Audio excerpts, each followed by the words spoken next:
কিরা কিরা কিরা আমি ওদের নানা। আসসালামু আলাইকুম প্রিয় লিসনার, পিএইচডি কমেডিয়ান 2.0 থেকে আপনাদের সবাইকে স্বাগতম।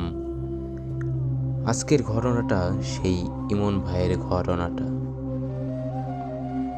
যে ঘটনাটা চলছে আজকে দ্বিতীয় পর্ব।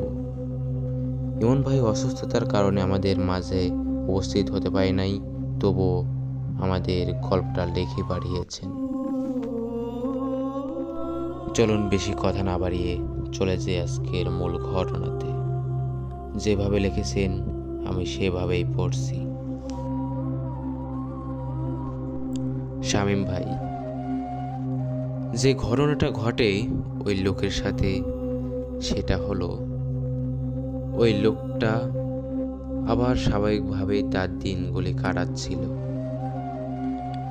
হঠাৎ তার সামনে এমন এক ঘটনা ঘটে যায়, সে কখনো বুঝতে পারে নাই যে আমার সাথে এমন একটা ঘটনা ঘটতে চলেছে।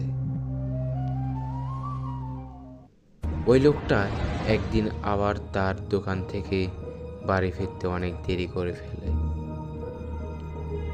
সেই লোকটা তার বাড়ির রাস্তা ধরেই বাড়ি ফিরছিল। তারপর সে দোকান থেকে তার বাড়ির ঠিক মাঝখানে যখনই এসেছে, সেই মুহূর্তে দেখতে পায় তার সামনে অনেকগুলো কালো ছায়া পড়ে কি যেন তার দিকে চেয়ে দাঁড়িয়ে আছে। সেই লোকটা তার সাইকেলটি ঘুরিয়ে সে তার বাজারের দিকে যেতে লাগলো। সে অনেক ভয়ের মধ্যে ছিল, কারণ তার সাথে এমন ঘটনা এর আগেও একবার ঘটেছে। সে অনেক ভয়ের মধ্যে সে দ্রুত সাইকেলের প্যাডেল মারতে লাগলো। এর মধ্যেই শামীম ভাই রাস্তা দিয়ে একটা বড় ট্রাক আসছিল। শামীম ভাই বলে রাখা ভালো, রাস্তাটি ছিল বিশ্ব রোড। ওই লোকটা অনেক জোরে সাইকেল চালানোর কারণে সাইকেলটার ব্যালেন্স হারিয়ে সে রাস্তার মাঝখানে পড়ে যায়। ইতিমধ্যেই সেই ট্রাকটা এসে তার গায়ের উপর দিয়ে চলে যায়। লোকটা তখনই মারা যায়। এই ছিল ভাই আমার ঘটনা। কোনো জায়গায় ভুল হলে ক্ষমা করে দিবেন। সবাই ভালো থাকবেন, সুস্থ থাকবেন। অবশ্যই পিএইচডি কমেডিয়ান 2.0 পাশে থাকবেন। ধন্যবাদ ইমন ভাইকে।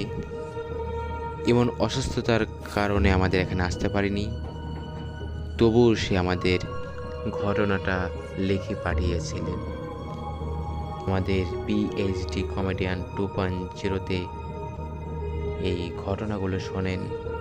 অবশ্যই লাইক, কমেন্ট, শেয়ার করে আমাদের পাশে থাকবেন। ধন্যবাদ।